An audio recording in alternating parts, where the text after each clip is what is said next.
In this tutorial, we will show you the step-by-step process of importing OLM files to Windows Live Mail using the RecoveryTools OLM migrator. To install our OLM to Windows Live Mail importer, download it from the link in the video description. After installation, simply launch the software.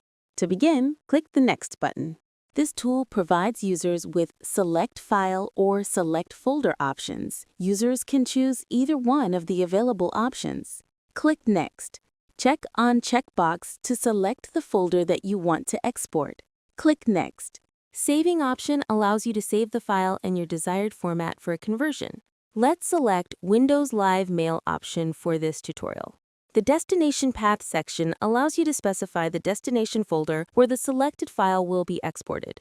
The File Naming option allows users to select a name format for the output file when converting it. Next, simply click the Convert button, and the import process will begin.